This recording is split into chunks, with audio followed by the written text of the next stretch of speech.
Muy buenas tardes. Nosotros somos el equipo 10 y el día de hoy vamos a hablar sobre un caso ético en una empresa que opera en México, que en este caso sería OHL.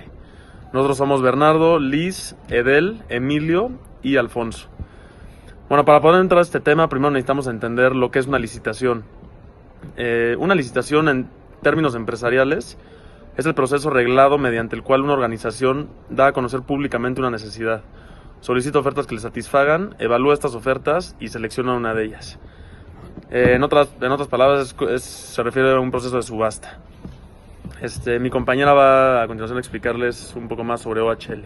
Bueno, OHL es una empresa fundada en España con operaciones a nivel global, incluido México, que se dedica a la construcción y promoción de concesiones.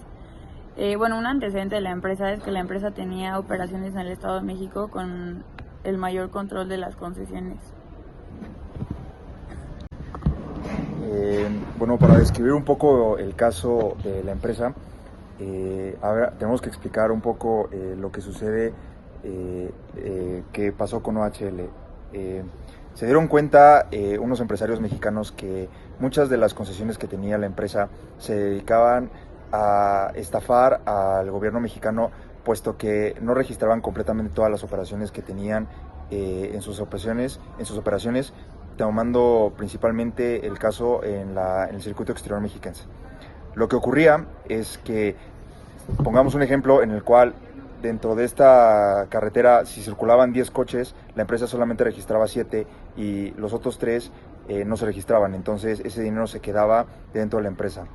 Cuando estos empresarios se dieron cuenta de esto, empezaron a manifestarse ante las autoridades mexicanas y estas autoridades tuvieron una respuesta muy negativa, lo que hizo que se diera un proceso legal muy complicado en el cual se destapó información en la cual la empresa mexicana estaba coludida con el gobierno federal, así como con el gobierno del Estado de México, puesto que mucho del dinero que se sacaba de las concesiones de las cuales OHL tenía el control, se utilizaron para financiar campañas de los gobernadores Alfredo del Mazo, del Rubiel Ávila, así como del presidente Enrique Peña Nieto.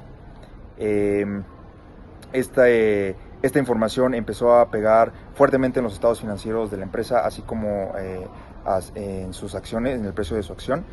Cuando empezaron a auditar la empresa, se encontraron muchas irregularidades en sus estados financieros, lo que generó una pérdida muy importante en ingresos para la empresa, que generó que en 2017 tuvieran que vender cerca del 50% de las acciones de la empresa para que ésta pudiera seguir existiendo. Los procesos penales aún siguen en curso, no se han enjuiciado a grandes figuras políticas, debido a que gran parte del control que los funcionarios políticos que tenían pues se dedicaron a encubrir todos estos casos.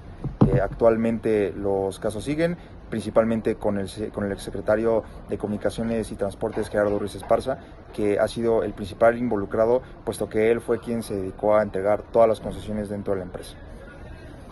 La complicidad entre la empresa y este grupo político consiste en que el gobierno mexiquense le autoriza ampliaciones del periodo de explotación de las concesiones y sirve como garantía para que la empresa bursatilice ese activo y obtenga ingresos multimillonarios. El primer fraude que encontramos fue en la construcción. El circuito exterior mexiquense pasó casi 9 veces su costo inicial y el viaducto bicentenario pasó 8 veces su costo inicial. Estas dos vías de carretera tienen un costo de casi 90,000 millones de pesos. Otro fraude o delito es cuando el gobierno se encuentra coludido y obtiene financiamiento en sus campañas políticas con estos recursos. De lo comentado anteriormente, encontramos que otro delito es la evasión de impuestos, al momento en que la empresa no presenta estos ingresos adicionales generados por la falta de registro en el tránsito de automóviles en las casetas. Un tercer fraude sucede con la bolsa de valores, porque se inflan los valores de las acciones de OHL, esencialmente falseando los datos financieros. Aquí podemos encontrar se podría aplicar una sanción por fraude que nos lleva de prisión de 3 a 12 años y multas de hasta 120 veces el salario, si el valor de lo defraudado es mayor de 500 veces el salario mínimo, que en este caso aplica. Encontramos también la sanción para la evasión de impuestos, que se penaliza dependiendo del monto que fue evadido y pueden ser desde multas o hasta cárcel.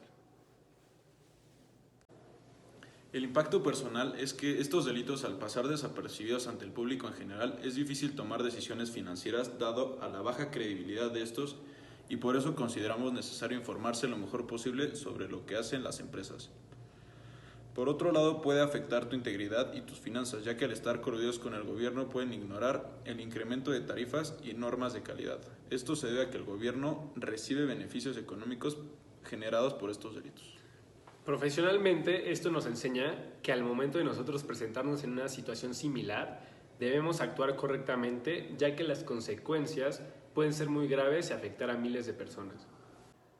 Al vivir en una sociedad donde la corrupción y el fraude se ven en repetidas ocasiones en ámbitos políticos, económicos y sociales, nos damos cuenta de que la impunidad está muy presente, ya que muchas veces no se sancionan a los partícipes de estos delitos, o desafortunadamente no son proporcionales al tamaño del delito.